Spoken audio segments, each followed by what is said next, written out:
Sumasabay sa agos ng mundong ito, ako'y gulong-gulo. Tuburan sa panalangin, kini nga programa gimugna sa East Coast Gospel Mission, alas 6 hangtod alas 6:30 matag adlaw, aron ikaw matabangan nga maangkon ang tinuod nga kalipay, katagbawan ug kasiguruhan sa kinabuhi, ug nga kahatagan sa kasulbaran ang naghingapin nga mga kabalaka, problema, mga pangutana nga sa dugay ng panahon nakahasol pag-ayo kanimo. Busa paminaw ug sa Dios ikaw panalanginan. Mayong adlaw sa tanan. Salamat sa Dios sa oportunidad nga gihatag na usab niya kanato nga makapadayon kita sa atong bulhaton. Niini karong higayon magatugyan kita niya sa Ginoo pinaagi sa pag-ampo sa ato nga pagsugod. Amahan ug Dios nga langit no, nagapasalamat kami sa oportunidad nga gihatag na usab nga makahimo o Dios sa sabwag sa imong balaan nga pulong dinhi sa kanginan.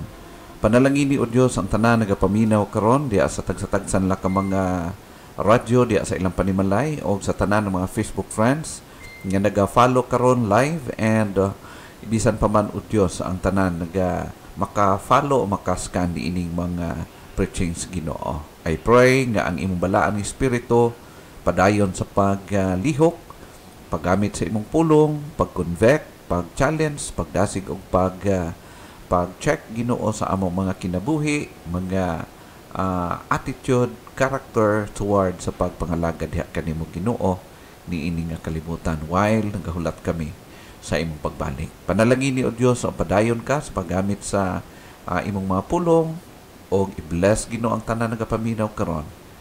This I pray in Jesus' name. Amen.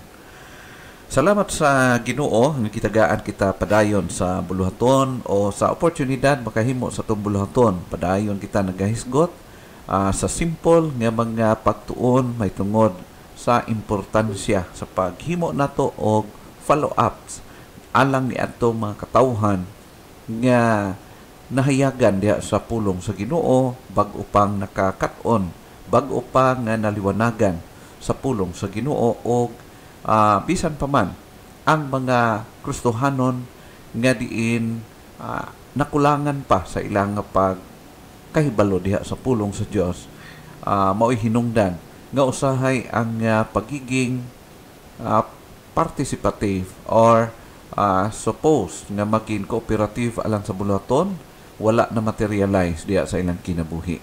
Now, ato nga padayon nga pagatan-awon karon ang padayon nga hilisgutan, why follow up necessary? Nganong kinahanglan mangyod nga ang pag-follow up sa mga new believers or even sa mga Kristohanon padayon nga pagahimuon o kailangan nga pagahimuon.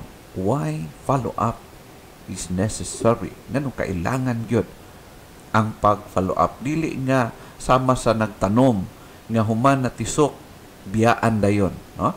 So mag-self-supporting dayon ang gitanom. Kundili kailangan ang follow-up, kailangan i-cultivate siya, i-follow up, bisbisan kung sa tanom pa, aron nga hangtod makabunga siya, makabuylo sa diin muhatag siya og maayo nga ani. No? Why follow-up necessary?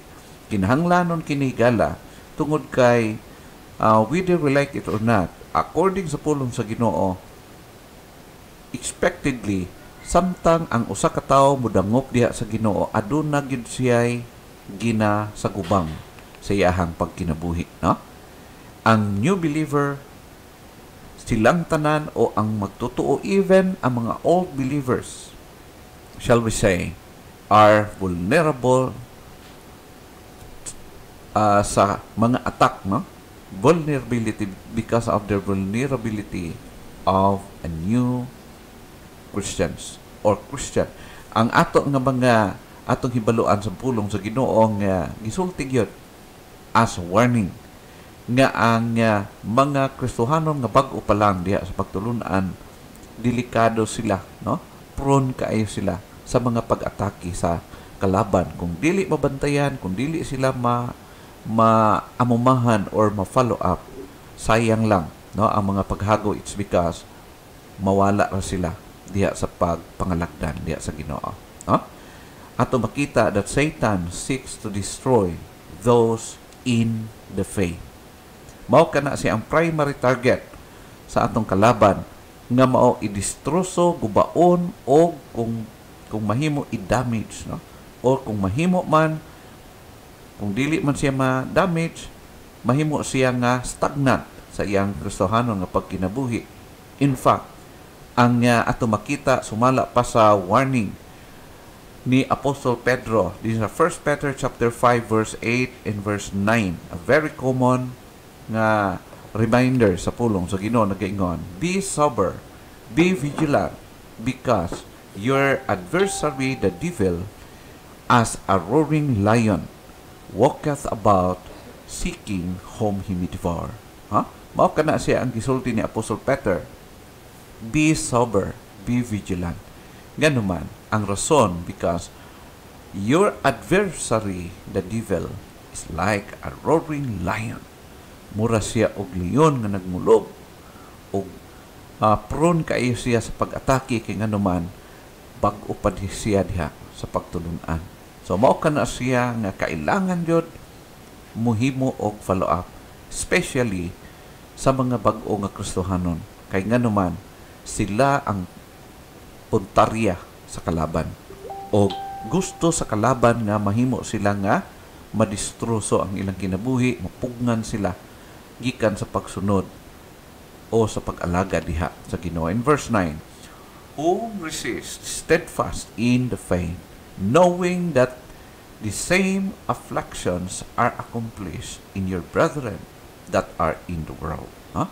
So kung imong tan-aw ni gala, even before ang mga nag-una kanato sa pagpangalagad, walay usa kanila nga nakaiktad or nakaskapo sa mga persecution.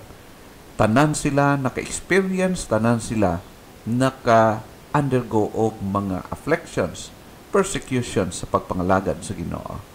Pero ato makita, tungod kay adunay ning barok nga nag-una kanato, adunay ning tindog diha sa pagtulunan, adunay nagmapinadayunon despite of afflictions. Ato makita igala nga up to this day, nakaabot kanato ang gospel, og hangtod nga kita gipanalanginan sa Dios nakasabot sa ang pulong, o kita na usab atuan na kining panahon mubarog aron padayon nga magbuhat sa buluhaton nga gi-entrust sa Ginoo kanato.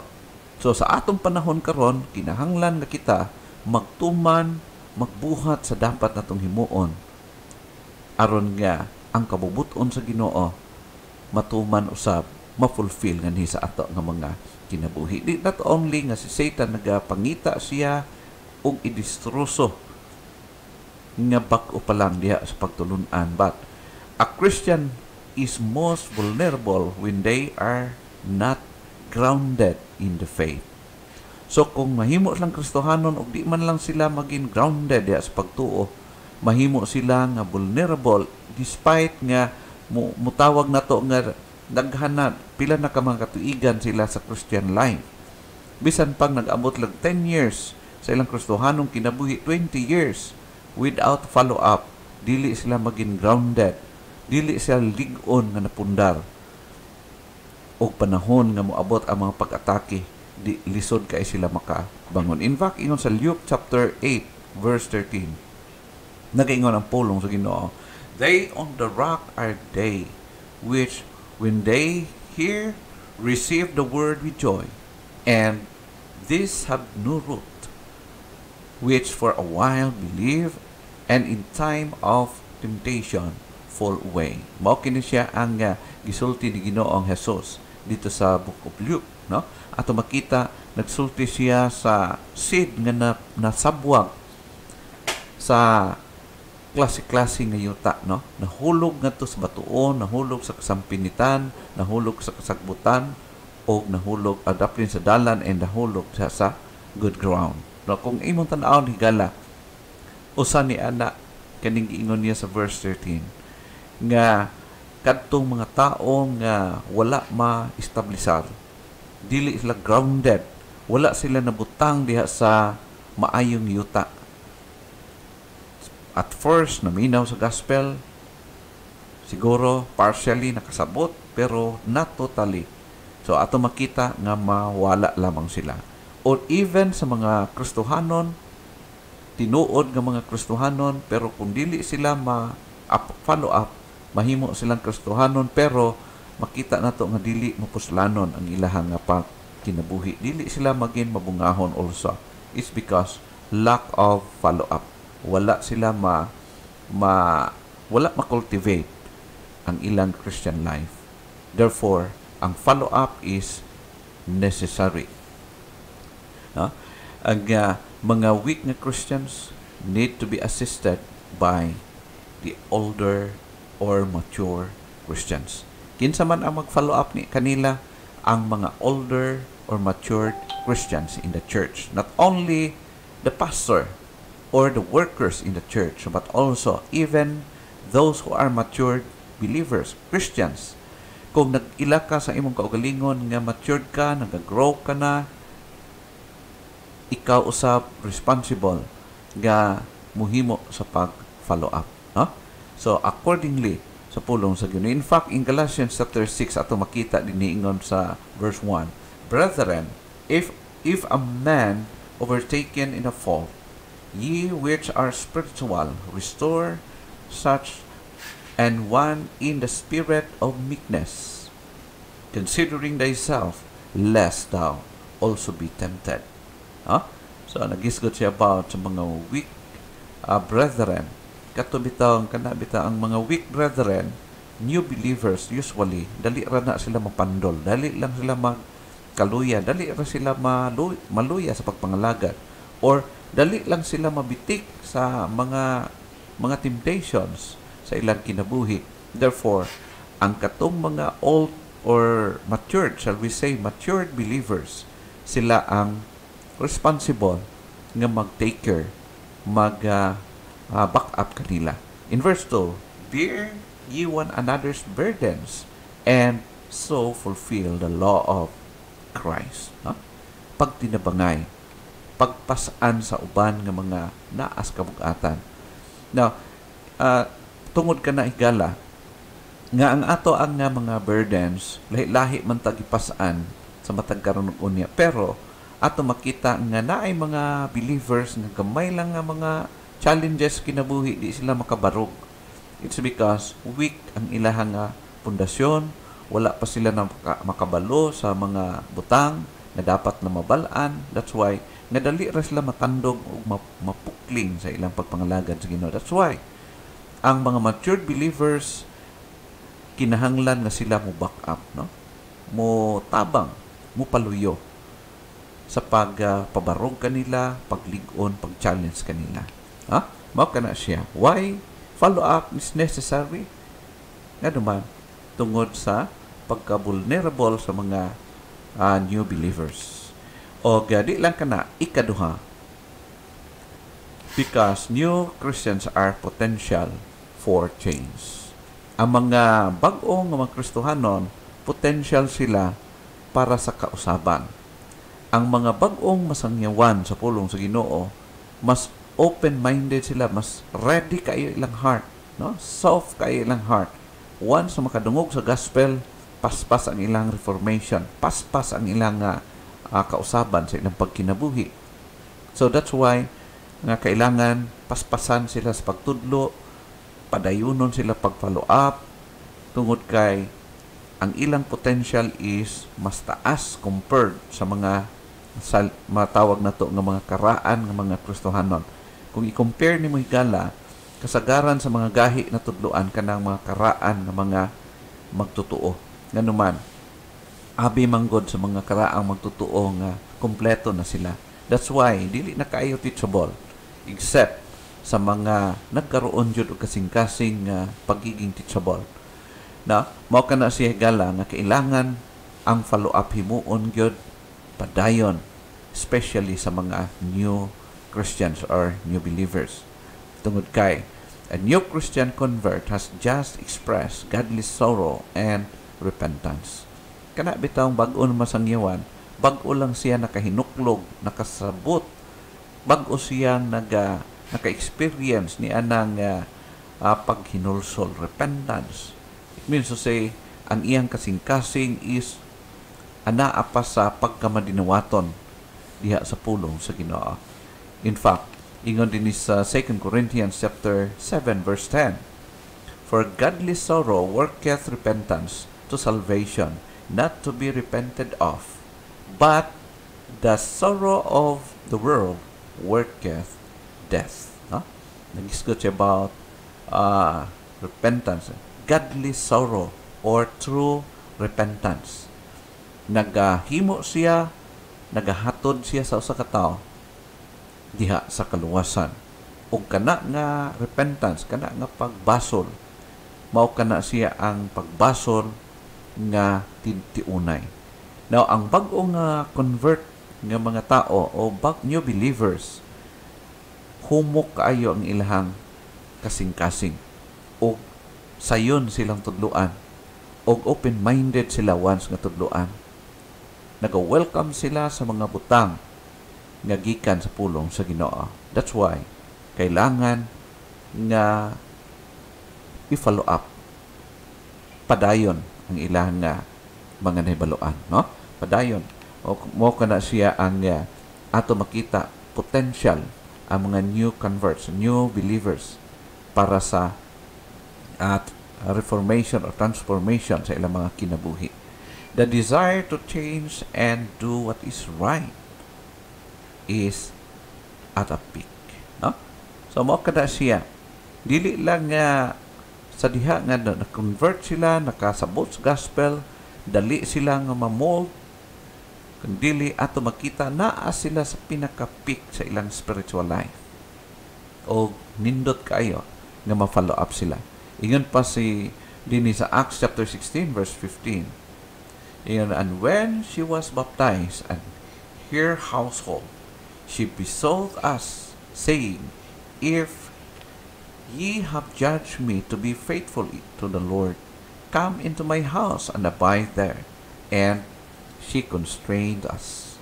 So, ang imong tan-awon during that time, sa mga pagpangalagad ng Apostle Pablo, sa dihang na ay nangaluwas in the book of Acts, ato makita nga kadtong na-convert na nakadawat kay Kristo, nakaangkon og kaluwasan, ato makita nga grabe ang ilang kasing-kasing sa pagpangalagad, no? Grabe ang ilang hospitality, grabe ang ilang eagerness, o grabe ang openness diya sa ilang kasing-kasing.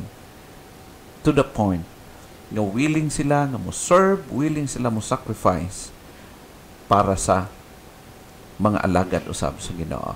So ato makita igala nga mao kini siya ang kinaiyahan sa mga new believers nga dapat matudloan padayon o aron sa diin dili lang maayo sa sugod kundi mo padayon gyud hangtod gyud sa pagbalik sa Ginoo.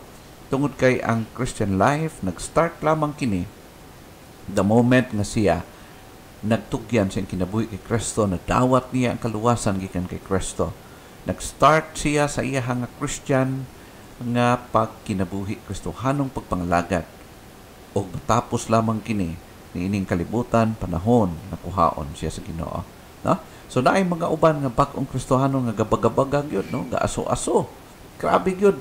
Daw di mapugnan sa pagbuhat sa bulaton pero takulahaw lang, no? Later on, nagaka-out.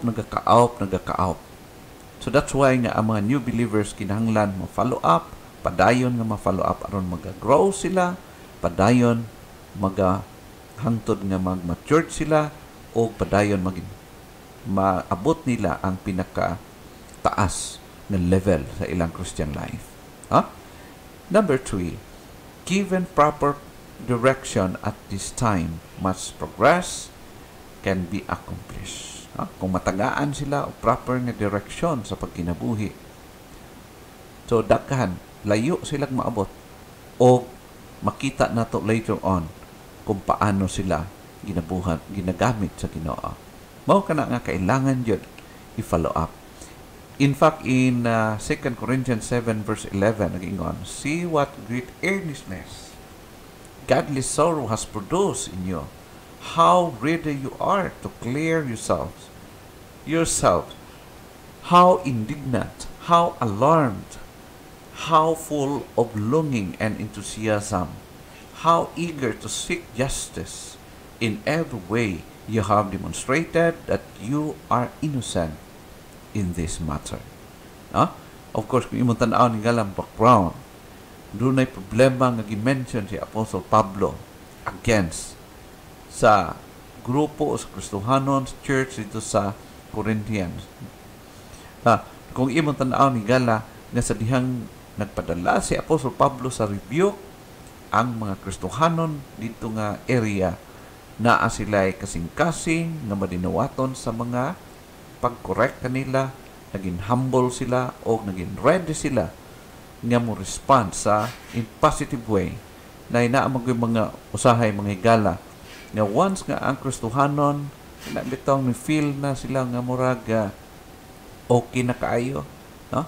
Nanghimo na sila mga self-righteous, once nga i-check sa ilang kamalian, masuko o musukol, muhimo pang rebellious. Now, kabalo kay gala, mao kini siya ang the best nga panahon ang mga bag-o magtutuo pasan sa pagtudlo i-follow up is because ang ilang kasing-kasing andam pa nga ma-check, ma-correct o ma-develop much more sa dihang sila pagatudloan. Na kung dili sila i-follow up, moabot ang panahon na kana sila nagadugay, nagatigulang na sa pagpangalagad pero wala di ay nag-improve, wala di sila nag-mature in reality.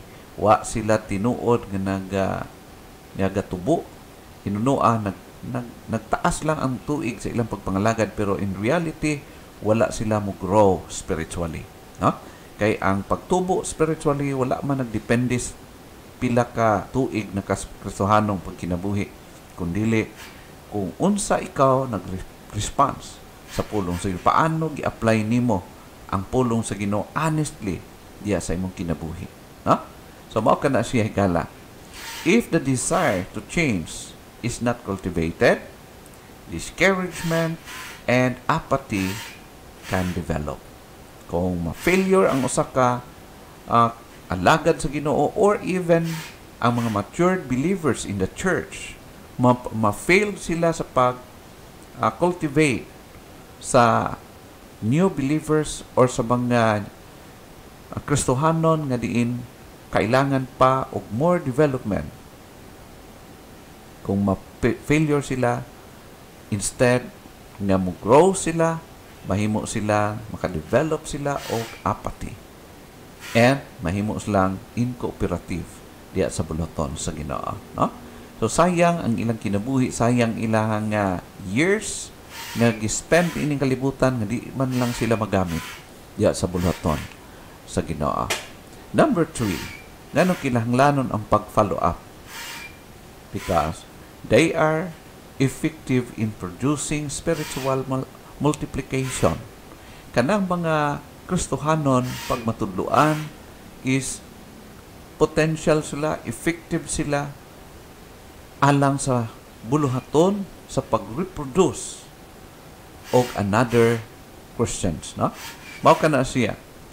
Sila ang potential maging effective nga mo perform niining ginatawag nga spiritual multiplication ministry.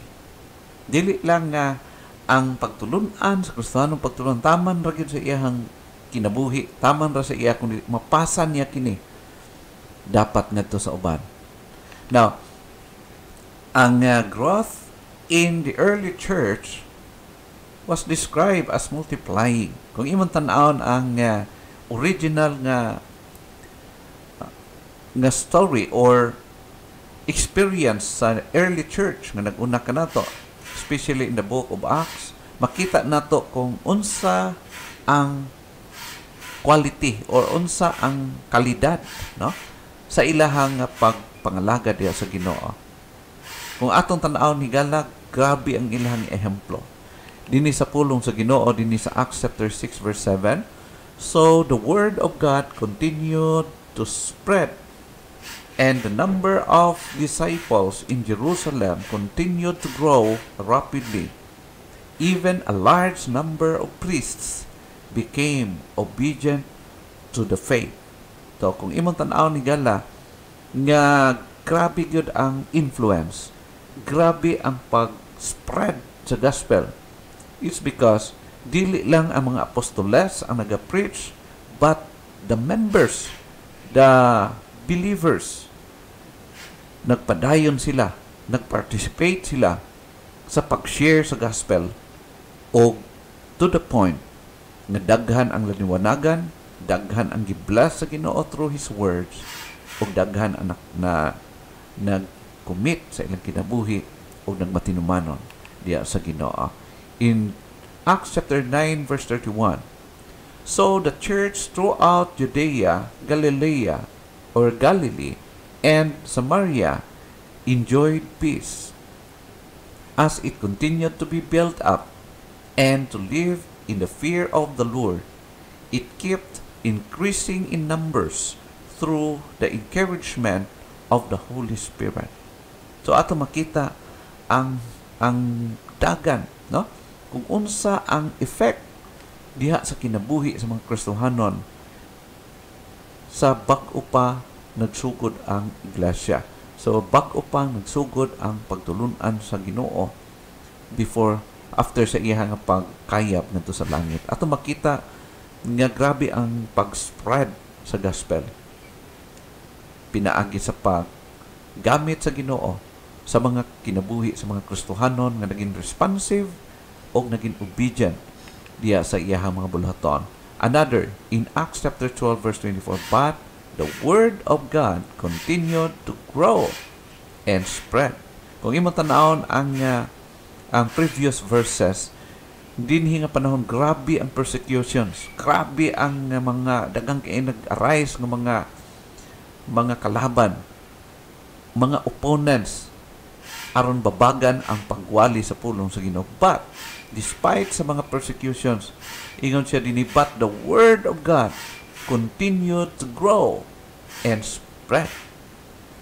No? Bisan ato makita nga bisan pag-unsaon pag-persecute, bisan unsaon pagpugong sa mga Kristohanon, dili gid mapugan, musangyaw gyud og ang gospel mas spread ngadto sa nagkalain-lain nga area. Mao kana siyang ato makita una ang growth sa early church. Makita na to nga nag-multiply sila, not only addition but multiplication ang ilahang nga growth. Ikaduha, spiritual multiplication involves 4 stages. Now, kung imong tan-aw ni Gala, let's consider it, nga ang spiritual multiplication naa siya mga stages, o pag once nga kini ma-presente, anaa diha sa kinabuhi sa matag tao, mga Kristohanon, sigurado gyud ang pagtubo sa buluhaton, pag-spread sa gospel, lahi gyud ang dating niya, no? Ato makita ang una nga stage is evangelizing. Once mo mapundar og tarong ang kinabuhi sa usa ka Kristohanon, new believers, ma-follow up, muhimo siya, participate siya in evangelization, teaching others the gospel of Christ. Mo participate siya, muhimo siya ni ining buluhaton sa Kristohanon nga buluhaton. Unang command o importanteng command nga gihatag sa Ginoo, teaching others the gospel of Christ. Mao kana siya ang new believers pag ma-follow up, ganahan sila o mas active pa sila nga mo share sa gospel compared sa mga old ones nga wala ma-follow up. Okay? Mao kana siya. Second thing is follow up. Kailangan ang follow up, teaching them to observe all that Christ commanded. Mao kini siya ang himuon, mga stages nga itudlo ipaabot sa mga new believers aron nga sila magtubo o mapundar insakto diya sa pagkinabuhi. Masabtan nila nganong giluwas ka sa Ginoo, nganong naa ka, nganong wala pa man gikuha sa Ginoo, nganong wala pa man siya nagbalik tungod kay naa pa tay trabaho nga mao ang pag-spread sa gospel, mao ang pag-disciple ngadto sa mga tao as possible sumala sa gi-entrust sa Ginoo kanimo, no? Pagtudlo kanila, i-observe ang mga pagtulunan nga naa diha sa Biblia, reproducing when they in return begin to teach others. Kano sa amang kini mahitabo panahon nga kana bitong dili lang siya mo share, dili lang siya naga-follow up, but siya mismo naga-reproduce na gid mismo. Ha? So, siya mismo magpagamit na sa iyang kinabuhi. Umutudlo na po siya ngadto sa uban. Ang butang nga iyang na-learn, iya po ding ipasa ngadto sa uban. Now, Christians, gusto lang ako i-remind, ikaw karon nagapaminaw. Once baya nga, magsigil lang tagpaminaw sa Word of God, wala natin ipasa sa uban, delikado na siya. Na siya negative na effect. Magdaghan ang imong kaalam, mudako imong kaalam, wa kay gipasahan ni ana. Delikado maimpatso ka, mudako imong ulo, o may tabo nga sarili na lang nimo ang imong alagaan. So, kailangan yun nga mapasa na to sa uban. Kung sa kuampa, kung karnero ka, ialagaan, kailangan manganak ka yun. No? So, reproducing, pag-reproduce, o pareho ka nimo. Then, multiplying. Mao kani siya ang final stage sa Kristohanong kinabuhi. What finally occurs when those taught in turn follow up and make disciples who then teach others. Huh? So, kana bitang ang chain of disciple making nga ikaw gitudloan, na follow up, ikaw na usab, nagatudlo ngadto sa uban, o naga-reproduce. Sila pang imong gitudloan, matudloan nimo nga sila mo mutudlo na pod sa uban. Mao kana siya ang pinaka point sa buluhaton nganong kinahanglan mohimo kita, mo engage kita niining ginatawag og follow-up ministry for the glory of God. Christians, friends, asa ka nadapit? Nakatudlo ka na ba, nakashare ka na ba sa gospel nga to sa uban? May gina-follow up ka na ba karon? Na ba kay ginaalagaan? Na ba kay gina-check from time to time? Na ba kay tao nga imong na-encourage nga mo share usab nga to sa uban? Na ba'y mga tao nga imong gipangtudluan nga nagapanudlo na pud sa uban? It means to say nga kung kana nga kini nga mga stages makita na nimo personally diha sa imong kinabuhi, at the same time ngadto sa mga tao nga imong gina-follow up, kung makita nimo ni higala, you are doing your best and continue on doing it hangtod sa panahon nga ang Diyos balik sa pagkuha kanato. Pero kung wala pa gani kini, bot pasabot, kailangan pa ka mag-develop, kailangan ka nga mapundar until such time maging mapinungahon ikaw sa imong Kristohanong kinabuhi. Hinaot nga ang Diyos mag-bless sa iyang pulong nga ni sa ato mga kasing-kasing.